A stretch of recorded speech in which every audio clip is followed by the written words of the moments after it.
बिस्मिल्लाहिर्रहमानिर्रहीम सल्लल्लाहु अला मुहम्मद। पाकिस्तान और दुनिया भर में लाखों देखने और सुनने वालों को नाहिद अहमद जिलानी का सलाम। नाज़रीन, आपको जिलानी जी यूट्यूब चैनल और फेसबुक पेज पर खुश आमदीद।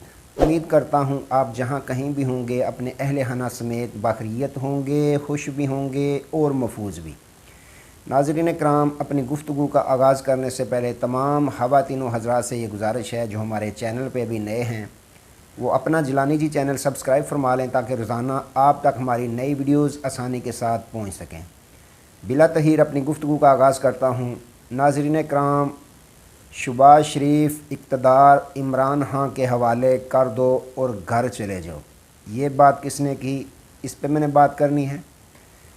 आर्मी चीफ सैयद आसम मुनीर साहब की मियाँ शहबाज शरीफ से अहम मुलाकात, क्या बातें हुई, इस पे मैंने बात करनी है। और साबिक़ वज़ीर आला परवेज़ इलाही साहब ने कौम को खुशखबरी सुना दी, इस पे मैंने बात करनी है। नाज़रीन कराम, सबसे पहले बात करते हैं बानी बहरान हुकूमत। बानी बहरान इसलिए मैंने कहा कि ये इम्पोर्टेड हुकूमत जब से हम पे मसल्लत की गई है तब से मुल्क पाकिस्तान में आए रोज़ नए नए बहरान जन्म ले रहे हैं। इन्होंने ऐलान किया कि हम डॉलर 100 रुपये पे लेके आएंगे और डॉलर ने ऊंची उड़ान भरी और 300 पे चला गया। इन्होंने ऐलान किया कि हम पेट्रोल 100 रुपये लीटर पे लेके आएंगे और पेट्रोल का रेट आसमानों को छूने लगा, वो भी 300 पे चला गया। इन्होंने कहा कि हम कपड़े बेचकर पाकिस्तानी कौम को आटा मुहैया करेंगे, तो आटा जो 500 या 600 का गट्टू था 10 किलो का, वो 1200 पे चला गया और आवाम आटे के लिए अपनी जानों की कुर्बानियाँ देने लगी, लाइनों में धक्के खाने लगी। तो नाज़रीन कराम, इन्होंने कहा कि हम बिजली की यूनिट जो है वो 10 रुपये पे लेके आएंगे, वो 36 रुपये पे चलेगी। तो नाज़रीन कराम, फिर क्यों ना कहें कि बानी बहरान हुकूमत, क्योंकि जो भी बहरान आ रहे हैं मुल्क पाकिस्तान में वो इसी इम्पोर्टेड हुकूमत के साथ आए हैं और साथ ही चल रहे हैं, और ये मज़ीद उनको बढ़ाने की कोशिश कर रहे हैं, कम करने की कोशिश नहीं कर रहे। नाज़रीन कराम, इसी दौरान सुप्रीम कोर्ट ऑफ पाकिस्तान ने मुल्क पाकिस्तान को बहरान से निकालने की कोशिश की और उन्होंने पंजाब के जो इलेक्शन हैं वो 14 मई को करवाने का हुक्म जारी किया, जिसके बाद मज़ीद बहरान मुल्क में पैदा करने के लिए इस इम्पोर्टेड हुकूमत ने एक करारदाद कल पेश की और एक करारदाद आज पार्लियामेंट में ये मंजूर करवाने के लिए तगोदो कर रहे हैं कि हम जो ये सुप्रीम कोर्ट ऑफ पाकिस्तान का फ़ैसला आया है हम इसको तस्लीम नहीं करते। ये 4-3 से फ़ैसला आया है, जो 4 जज साहिबान हैं उन्होंने इसकी नफ़ी की है, इस फ़ैसले को तस्लीम नहीं किया। यानी सुप्रीम कोर्ट ऑफ पाकिस्तान के अंदर से ही इस बेंच 3 रुकनी बेंच था, इस पे अदम एतमाद पेश कर दी गई है, हम इस फ़ैसले को तस्लीम नहीं करते। तो नाज़रीन कराम, ये मियाँ शहबाज शरीफ साहब की भूल है, इसमें उनको 5 मिनट की सज़ा भी हो सकती है अगर ये हुक्म अदूली करते हैं सुप्रीम कोर्ट ऑफ पाकिस्तान की। 5 मिनट से लेकर 5 माह तक ये सज़ा अंदर जेल के काट सकते हैं, इसमें इनको सज़ा हो सकती है। तो नाज़रीन कराम, ये चल पड़े हैं कि हम सुप्रीम कोर्ट ऑफ पाकिस्तान का फ़ैसला तस्लीम नहीं करते। ये पंजाब और KPK के जो इलेक्शन हैं सूबाई असम्बलियों के, उनसे ये जिस तरह पहले भाग रहे हैं दोबारा ये भागने की कोशिश कर रहे हैं, लेकिन सुप्रीम कोर्ट ऑफ पाकिस्तान इनको भागने नहीं देगी, जिसका वाज़ह सबूत है कि इलेक्शन कमीशन ने भी अब हुक्म मानते हुए इलेक्शन शेड्यूल का ऐलान कर दिया है। तो नाज़रीन कराम, दूसरी तरफ एक तरफ तो ये पंजाब और KPK के इलेक्शन से भागने की कोशिश में मसरूफ़ हैं, दूसरी जानब इनके हाथों से कौमी असम्बली जो है वो भी जाती हुई नज़र आ रही है। दूसरी जानब नाज़रीन कराम, साबिक़ वज़ीर आला पंजाब परवेज़ इलाही साहब ने पाकिस्तानी कौम को बड़ी खुशखबरी सुना दी है। उन्होंने एक ट्वीट किया है जिसमें उन्होंने लिखा है कि हमारा तमाम जो पुराने अतादी हैं उनके साथ राब्ता बहाल हो चुका है और माजी में कुछ गलतियां उनसे हुई اور کچھ غلطیاں ہم سے ہوئیں، لیکن ہم نے اب دوبارہ اتحاد جو ہے آپس میں قائم کر لیا ہے اور پاکستانی قوم کو جلد بہت بڑی خوشخبری ملنے والی ہے۔ جی ہاں ناظرین کرام، پہلے اتحادی تو خود وزیر اعلیٰ سابق جو ہیں پرویز الہی صاحب وہ تھے پاکستان تحریک انصاف کے، جنہوں نے باقاعدہ شمولیت اختیار کر لی ہے پاکستان تحریک انصاف میں۔ اب وہ مرکزی صدر ہیں پاکستان تحریک انصاف کے۔ دوسرے اتحادی تھے ایم کیو ایم سے بھی انہوں نے باقاعدہ ملاقات کی ہے، اور ایم کیو ایم ایسی جماعت ہے ناظرین کرام جن کا پاکستان پیپلز پارٹی کے ساتھ غیر فطری اتحاد ہے۔ ان کا اتحاد ہو سکتا ہی نہیں، بنتا ہی نہیں، جس کی واضح مثال ایک ثبوت کے طور پہ حامد میر صاحب نے ایک ویڈیو کلپ شیئر کیا ہے، جس میں ایک ایم این اے جو ہیں سائرہ بانو، انہوں نے انٹرویو دیا حامد میر صاحب کو، اور اس میں انہوں نے واضح کہا کہ جو پیپلز پارٹی کی ایم کیو ایم اتحادی ہے وہ تو اتحادی ہے ہی نہیں ہے، وہ تو اتحادی ہے ہی نہیں پہلے دن سے پیپلز پارٹی کی۔ تو ناظرین کرام، یہ بہت بڑی انہوں نے خبر دی ہے سائرہ بانو صاحبہ نے کہ وہ تو اتحادی ہے ہی نہیں۔ تو اس سے آپ سوچ سکتے ہیں کہ یہ اتحاد پیپلز پارٹی کے ساتھ ایم کیو ایم کا غیر فطری ہے۔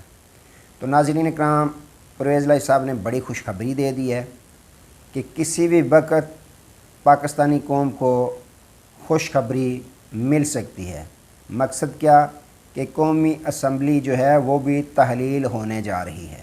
جی ہاں ناظرین کرام، صدر مملکت عارف علوی صاحب کسی بھی وقت میاں شہباز شریف صاحب کو یہ حکم دے سکتے ہیں کہ آپ اعتماد کا ووٹ لیں، آپ پارلیمنٹ میں اپنا اعتماد کھو چکے ہیں۔ جی ہاں ناظرین کرام، پرویز الہی صاحب نے دوبارہ اتحادیوں کے ساتھ ملاقات کرنا شروع کر دی ہے، اور پرویز الہی صاحب اس بات کے بہت ماہر گنے جاتے ہیں، مشہور ہیں، پاورفل ہیں۔ کچھ لوگوں کی سیاسی مقبولیت ہوتی ہے، لیکن ان کی پاورفل ہونے میں مقبولیت ہے، ان کو باقاعدہ مقبولیت حاصل ہے۔ یہ جوڑ توڑ کے بہت ماہر گنے جاتے ہیں۔ انہوں نے یہ خوشخبری سنا دی ہے کہ پاکستانی قوم کو عنقریب بہت بڑی خوشخبری ملنے والی ہے۔ ناظرین کرام، اب بات کرتے ہیں آرمی چیف حافظ سید عاصم منیر صاحب اور DGISI ندیم انجم صاحب۔ انہوں نے باقاعدہ کل میاں شہباز شریف صاحب سے ملاقات کی ہے۔ تو ایک جانب تو یہ ملاقات ہوئی ہے، دوسری جانب ایک انگریزی اخبار میں سابق DGISI اسد درانی صاحب نے ایک کالم لکھا۔ اس میں وہ کیا لکھتے ہیں کہ ملک میں افراتفری ہے، معیشت تباہ ہو رہی ہے، عدلیہ تقسیم نظر آ رہی ہے، اور پاکستانی فوج جو ہے وہ اپنے آپ کو نیوٹرل کہہ رہے ہیں۔ تو ملک میں ہر طرف معاملات خراب نظر آ رہے ہیں، اور امپورٹڈ حکومت ہے جو وہ الیکشن سے بھاگ رہی ہے۔ سابق وزیر اعظم عمران خان صاحب کی مقبولیت آسمانوں کو چھو رہی ہے، وہ یہ کہتے ہیں کہ الیکشن ملک میں ہو۔ تو اسد درانی صاحب لکھتے ہیں کہ اس حال میں اگر امپورٹڈ حکومت الیکشن نہیں کرواتی تو وہ کیا کرنا چاہتے ہیں؟ اکتوبر میں الیکشن کروانا چاہتے ہیں، جس کے پیچھے ایک تو پس پردہ یہ بات ہے کہ جو چیف جسٹس آف پاکستان ہے وہ ریٹائر ہو جائیں گے، اس سے ہو سکتا ہے کہ ان کو کچھ فائدہ مل سکے۔ لیکن انہوں نے لکھا کہ جتنا بھی ڈیلے کریں گے عمران خان کو اس کا فائدہ ہوگا۔ عمران خان صاحب نے حکومت بنانی ہے، آج الیکشن کروائیں تب بھی اگر جتنی دیر کریں گے اتنی مقبولیت میں عمران خان صاحب کی اضافہ ہوگا۔ اس لیے جس کا کچھ لباب یہ بنتا ہے کہ حکومت اقتدار چھوڑو، عمران خان کے حوالے کرو اور اپنے گھر جاؤ، یا دوسرا راستہ ہے الیکشن کرواؤ اور جس کی حکومت بنتی ہے اس کو موقع دو کہ وہ ملکی حالات درست کرے۔ تو ناظرین کرام، آرمی چیف سید عاصم منیر صاحب کی ملاقات ہوئی میاں شہباز شریف صاحب سے۔ اندر کی خبر رکھنے والے جو کچھ صحافی ہوتے ہیں وہ انٹیلیجنس کو کور کرتے ہیں، ان میں کامران مرتضیٰ صاحب بھی شامل ہیں۔ انہوں نے ایک خبر دی ہے کہ جو اندر بات ہوئی ہے، آرمی چیف صاحب نے باقاعدہ یہ فرما دیا ہے میاں شہباز شریف صاحب کو کہ آپ مہربانی کریں जो ये पक रहा है ना, खिचड़ी पक रही है प्रेशर कुकर में, तो ये कहीं प्रेशर कुकर ना फट जाए तो तबाही ज़्यादा ना हो। मुल्की हालात पहले ही बहुत ख़राब हो चुके हैं, जिसका बेहतरीन और अच्छा हल यही है कि आप इलेक्शन करवाएं और मुल्क को बचाएं। ये नाज़रीन इकराम बड़ा दावा किया है कामरान मुर्तज़ा साहब ने। ये दावा भी हो सकता है या हकीकत भी हो सकती है। उनकी ज़बानी है कि अंदर में जो बातचीत हुई है, अंदर की खबर रखने वाले यह खबर देते हैं कि साफ साफ जनरल आसम मनीर साहब ने मियाँ शहबाज शरीफ को ये कह दिया है कि आप इलेक्शन करवाएं और मुल्क बचाएं। इसके अलावा कोई दूसरा रास्ता नहीं इस क्राइसिस से मुल्क को निकालने के लिए। तो नाज़रीन इकराम, वैसे भी मुल्क पाकिस्तान के जो हालात हैं, जिस नहज पे इन्होंने ये हालात पहुंचा दिए हैं इम्पोर्टेड हुकूमत ने, कि मुल्क के हालात को दुरुस्त करने के लिए, ठीक करने के लिए बहुत ज़्यादा वक्त दरकार होगा आइंदा आने वाली नई हुकूमत को भी। तो बेहतरीन हल उसका यही है कि इस क्राइसिस से निकालने के लिए मुल्क पाकिस्तान को, कि मुल्क पाकिस्तान में नए साफ़ और आज़ादाना इलेक्शन करवा दिए जाएँ, जिससे ये हुकूमत जो है वो भागती है। लेकिन इनके पास करने के लिए कुछ भी नहीं। आपने देखा रात को साबिक़ वज़ीर-ए-आज़म इमरान खान साहब ने मुल्क के तकरीबन 75 से ज़्यादा शहरों में अपने जो है वो यौम तशक्कर जो है वो मनाया है। तो ये इस चीज़ का सबूत है कि साबिक़ वज़ीर-ए-आज़म इमरान खान साहब मुल्क पाकिस्तान के मकबूल तरीन लीडर हैं इस वक्त। तो नाज़रीन इकराम, मुल्क पाकिस्तान में माशी इस्तेकाम लाने के लिए सियासी इस्तेकाम ज़रूरी है, जिसका वाहिद हल इलेक्शन है। तो इलेक्शन से ये हुकूमत भाग रही है। तो नाज़रीन इकराम, आज तक के लिए इतना ही। दोबारा नए मौजू के साथ आपकी खिदमत में हाज़िर होंगे। तब तक के लिए इजाज़त दीजिए। अपना बहुत सारा ख्याल रखिएगा और अपने इस चैनल का भी। अल्लाह हाफ़िज़।